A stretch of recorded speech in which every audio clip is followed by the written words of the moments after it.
Hi guys, வணக்கம். Welcome to MrsSamalayarai.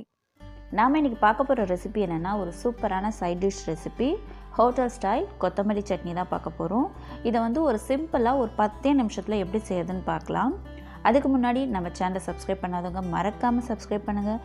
கூடவே வர பெல் பட்டனில் ஆல்ற ஆப்ஷனை கிளிக் பண்ணுங்கள். அப்போ தான் நான் போடுற வீடியோ உடனே உங்களுக்கு சேரும். ஃபஸ்ட்டு இந்த கொத்தமல்லி சட்னி செய்கிறதுக்கு ஒரு பேனை சூடுபடுத்திக்கலாம். அதில் 1 டீஸ்பூன் எண்ணெய் சேர்த்துக்கலாம். எண்ணெய் சூடான உடனே 1 டேபிள் ஸ்பூன் உளுத்தம்பருப்பு, 1 டேபிள் ஸ்பூன் கடலைப்பருப்பு ரெண்டுத்தையும் சேர்த்துட்டு நல்லா கோல்டன் ப்ரௌன் வர அளவுக்கு நல்லா வறுத்து எடுத்துக்கலாம்.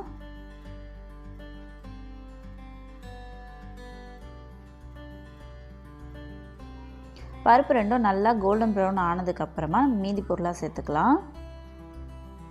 ஒரு சின்ன துண்டு இஞ்சி, ஒரு 8 பல் பூண்டு. நான் சின்னதாக இருக்கிறதுனால 8 பல் சேர்த்துருக்கேன். இது பெருசாக இருந்ததுன்னா ஒரு 5 சேர்த்துக்கோங்க. 5 பச்சை மிளகாய், காரத்துக்கு ஏற்ற போல் சேர்த்துக்கோங்க. 10லேருந்து 15 நம்பர் சின்ன வெங்காயம். இது எல்லாத்தையும் சேர்த்துட்டு இதை நல்லா எண்ணெயிலே வதக்கிக்கோங்க.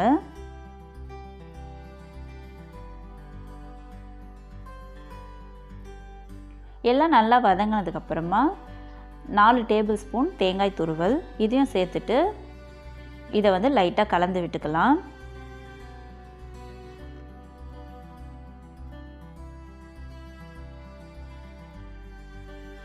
தேங்காய் துருவலையும் சேர்த்து நல்லா வதக்கினதுக்கு அப்புறமா கொத்தமல்லி சேர்த்துக்கலாம். நான் 2 கைப்பிடி அளவுக்கு கொத்தமல்லி சேர்த்துக்கிறேன். அதை நான் காம்போடு தான் சேர்க்குறேன். கூடவே கொஞ்சமாக புளி சேர்த்துக்கலாம். புளியும் சேர்த்ததுக்கப்புறமா இதை ஒரு 2 நிமிஷம் போல் நல்லா மீடியம் ஃப்ளேம்லேயே வச்சு நல்லா வதக்கி எடுத்துக்கலாம்.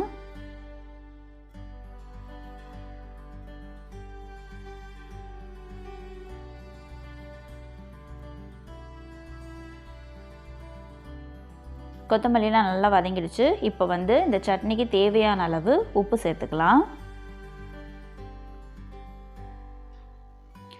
உப்பு சேர்த்ததுக்கப்புறமா இதை லைட்டாக கலந்து விட்டுட்டு ஸ்டவ் ஆஃப் பண்ணிடலாம். ஆஃப் பண்ணிவிட்டு இதை நல்லா ஆற வச்சுட்டு அதுக்கப்புறமா நம்ம சட்னி அரைச்சிட்டு வந்துடலாம். நல்லா ஆறிடுச்சு. இப்போ ஒரு மிக்ஸி ஜாரில் சேர்த்துக்கலாம்.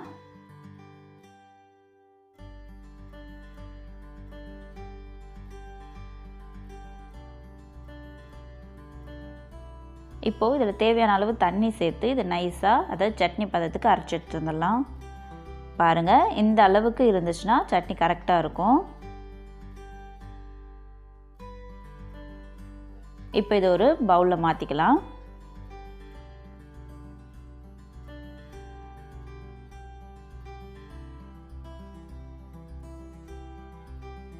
இப்போ இந்த சட்னிக்கு ஒரு தாளிப்பு கொடுக்கணும். அதுக்கு ஸ்டவ்வில் தாளிப்பு கரண்டி ஒன்று வச்சுக்கலாம். வச்சுட்டு 1 டீஸ்பூன் எண்ணெய் சேர்த்துக்கலாம்.